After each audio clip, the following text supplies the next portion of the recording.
ভাই কেকেআর আবার হেরে গেছে। কেকেআর বলে কেকেআর শুধু হার ছাড়া কিছু দেখতে পাচ্ছি না ভাই। শুধু কেকেআর শুধু একটা পয়েন্ট পেয়েছিল বৃষ্টির জন্য।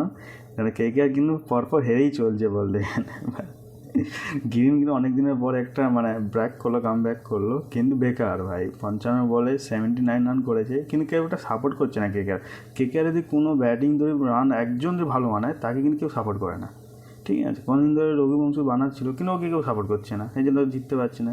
তো কেকেআর এই অবস্থা, একজন যদি রান মারায় তো বাকি কেউ কিন্তু আর সাপোর্ট করবে না, ওইভাবেই চলতে থাকবে বলতে গেলে ভাই। যেখানে 6 ওভারে বলতে গেলে কেকেআর বানাচ্ছে 36, আর সেখানে ভাই জিটি বানাচ্ছে, গুজরাটে জিটি বানাচ্ছে ভাই, তারা 6 ওভারে বানাতে 61, মাত্র ডবল বানাচ্ছে বলতে গেলে ভাই। সুমন গিল আজ যা খেলেছে ভাই, দেখার মতন খেলেছে সুমন গিল। বলে 49 বলে 86 রান করেছে, মানে ক্যাচটা না হলে তো অনেকটা রান আগে যেত, আছে 100 করে দিতে পারতো গিল, কিন্তু 49-এ কিন্তু 86 রান করেছে, খুব একটা দারুণ করেছে। কিন্তু গিলকে অনেক সাপোর্ট করছে, মানে যারা বাকি ওরা যে ব্যাটসম্যান আসছে করতে, গিলকে অনেক সাপোর্ট করছে, তাই এখানে ম্যাচ জিতে। এমনিকে জিটি জিততো কেন, হোম গ্রাউন্ড বলতে সুমন গিলের, কিন্তু আমাদের বাড়ি হোম গ্রাউন্ড বলতে গেলে এটা বলতে এমনিকে জিটি জিততো, কিন্তু কেকেআর ভাই, কেকেআর বলার নেই। কেকেআর কিন্তু শুধু হারই দেখতে পাচ্ছি, কেকেআর শুধু হেরেই চলছে বলতে গেলে এখানে।